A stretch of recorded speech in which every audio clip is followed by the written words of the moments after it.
Hare Krishna.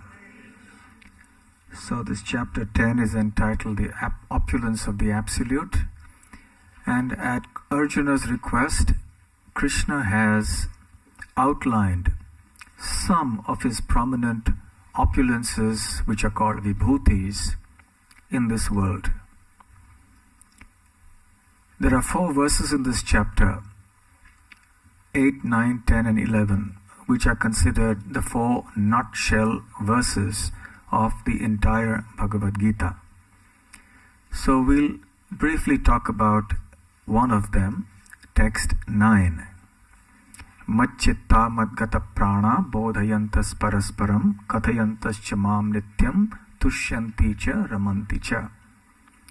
In this verse, Krishna explains the symptoms or the characteristics of his genuine devotees.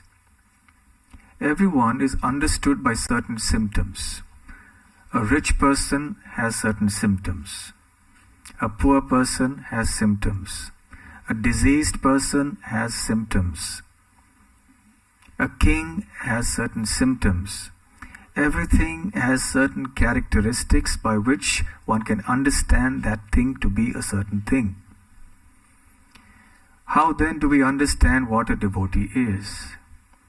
Is a devotee merely a matter of wearing a tilak and a certain kind of clothing? Not necessarily, although the devotee may and will accept the external characteristics of a devotee also, because they are favorable sometimes for developing the internal state of consciousness. However, one's nature cannot be disturbed or restrained when the power of devotion is very strong.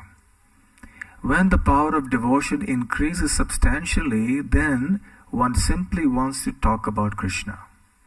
One doesn't like to speak of anything else, because one is absorbed in Krishna.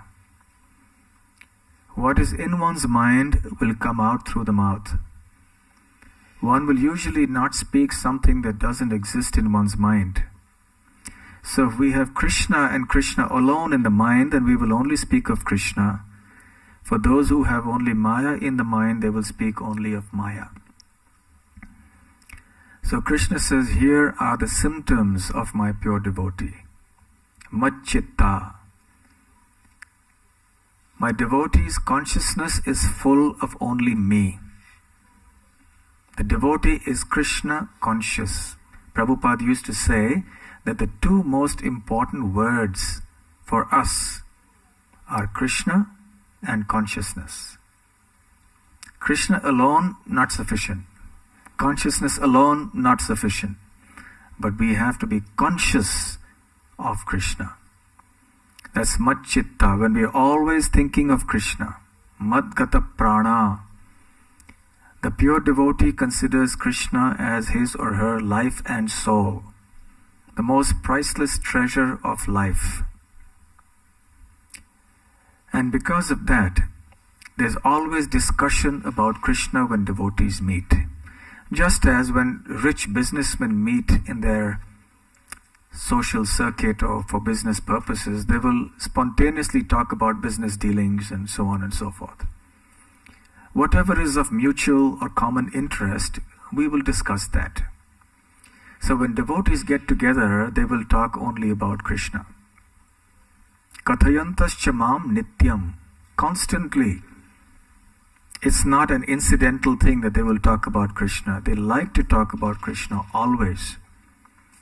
Tushyanti cha ramanti cha, and this gives them tremendous pleasure. This is their happiness in life. So here is the primary symptom. How do you understand a devotee? If the person is taking a lot of pleasure in hearing and chanting about Krishna, here is a devotee. That's a real devotee. And Krishna loves that devotee as much as the devotee loves him. I'll just tell you a little small story from 1,000 years ago. There were some great devotees called the Alvars in South India. And one of them was walking, it was a rainy day. And it started raining. He tried to take shelter under some structure. He went into a little room that he found on the street. And he lay down. He found there's a little room to lie down. So he lay down. The second Alvar, unknown to the first one, was also nearby and came to this place to take shelter. He knocked the door and said, "May I come in?" So the first Alvar said, "Well, there's only place for one person to sleep." So the second one was intelligent. He said, "If there is place for one person to sleep, there's place for two persons to sit." So, "Well, all right, come in." So he came inside. The third Alvar, great devotee, again unknown to the other two. And they didn't know each other, by the way. So he also happened to come at that point. And he came here also seeking shelter. He knocked the door. "May I come in?" "Sorry, there's two of us. We have only place for two to sit." "Well, if there's place for two to sit, there's place for three to stand." "Well, all right, come in." So he came in. So there were three of them there standing. And yes, Kathayantas Shamam Nityam. So when devotees get together, you can't stop them, irrepressible. They will speak about Krishna. So naturally, when strangers meet, they talk about something. So they met and they very quickly realized that they all wanted Krishna and nothing else. So they were going on and on, happily chatting about Krishna. And this went on for some time, and they felt suddenly they were squeezed up. And finally they realized actually there was a fourth person who had squeezed in. And I leave you to speculate on who that fourth person was. Yes. So Krishna is so pleased when he hears topics about himself being spoken that he wants to come there.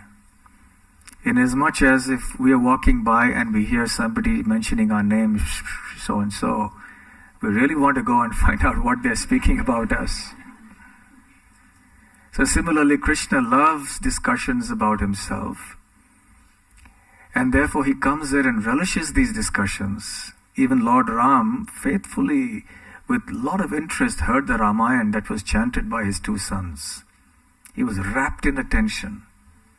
So even Krishna likes Krishna Katha.